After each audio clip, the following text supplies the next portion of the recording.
What's going on, Lou? What's Major good, bro? love, man. I love you, man. Love you to death. I'm a Lakers fan, and I love you to death, bro. But I'm gonna I just get to appreciate that. this. What opportunities will be afforded to us as Black people with you guys not playing? I understand you wield a great deal of influence. I'm just curious what the next move is. And I had put an addendum at the end. Package legislation in everybody in every NBA city would be a great start. Just want to know how you feel Right. about that.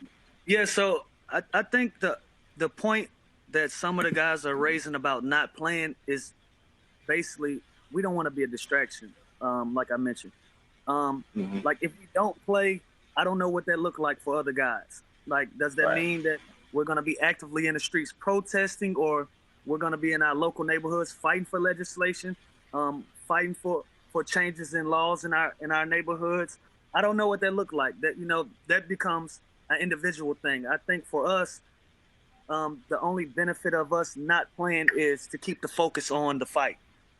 Um, Hmm. and with that being said, this is in 6 weeks, so we don't know what it looks like in 6 weeks. In six Hmm. weeks, the world may need some healing. They may need us to be on the floor. But if more black kids or more black adults or any adults that's dealing with police brutality are getting killed and we're still outraged, I don't know if it's in our best interest to suit up. Right. Because then it looks like that we don't care.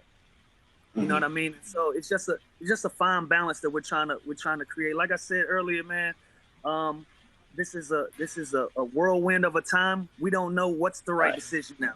We're trying to figure it Right. out on the fly like everybody else because we have a job to do. We have livelihoods and we have families to feed, and we're also majority black men at the same time. And so we're trying to find that balance where, if we do suit up, we're having conversations behind closed doors. If we do suit up, you know, how much of this platform can we really use? Can we get a Black Hmm. Lives Matter patch on our jerseys? Can our jerseys say Hmm. Black Lives Matter? Can the court say Black Lives Matter? So we can have those. We can use that platform to the best of our abilities. And so, Right. um, it's just hard to call, bro. It's honestly Right. it's hard to call. I'm 50-50 right now, to be honest with Yeah. I think we have an amazing opportunity. Looking back at it, I don't think we've had this quite an opportunity like this. Maybe like I don't know Ferguson. you. Right. Maybe like even going back further than that. Maybe Yeah. Rodney King, or Right. like going Yeah. back further than that, like Emmett the Till. civil rights So movement. yeah. Like So like, how do we use this platform and get the most out of it? You know what I right. mean? And so we're still trying to figure that we're trying to figure that out every day. When I spoke out Hmm. a few days ago and I said that I felt like sports in general would be a distraction, I meant that. I Hmm. still feel like that. Right. Again, if the Lakers are on, you're a big Laker fan. You're probably gonna Hmm. tune into the game. That's Hmm. just Yeah, how we I are. was nodding That's earlier. Yep. that's just the reality, and so that Yeah. becomes a distraction off of the cause. If we Hmm. really about that, if we really about this cause, we don't need Right. anything distracting us, whether it's football, baseball, LeBron James, Tom Brady, whoever. We don't need any distractions, and so that's what I was trying to get across to everybody. But again, we don't know what that looked like in 6 weeks, so we'll see. Everything seems like it's changing from like moment to moment anyway. It's like every day it's new news. Every day something new is happening. So it doesn't even really feel like it's a place right now where you can actually speak on where you're going to be in the next 6 weeks, 6 months, or even next year, depending upon how things go.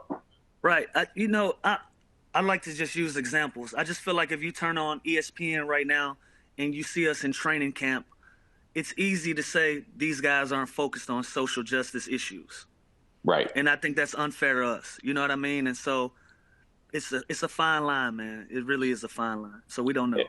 In my honest opinion, in the world of sports, it's you guys that are the wave makers that not only that goes outside of money, it goes into influence, it goes into creativity, branding, all that. You guys are the voice. You guys are the face of a lot of the things that are these wave makers and Right. these tastemakers. So if you're going to water down the people who are making your brand and making these things popular and watchable, people come to the Clipper games to see you. They came to see LeBron. They come to see some LeBron's on the Lakers, obviously, but it's just when people come to watch basketball and embed themselves in sports, they're coming for the players. but the players are having their voice constricted and they can't talk about the certain things that they feel is relevant because it's not organic. So right.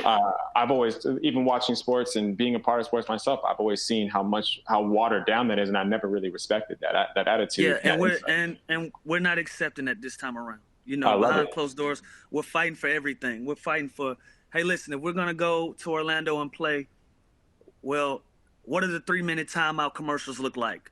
Do we educate people during these timeouts now? Yeah, you know, and so we're throwing all of these different ideas and different thoughts around that everybody has. So say, look, if we're going to go play, are you guys legitimately going to give us the platform that we're asking for?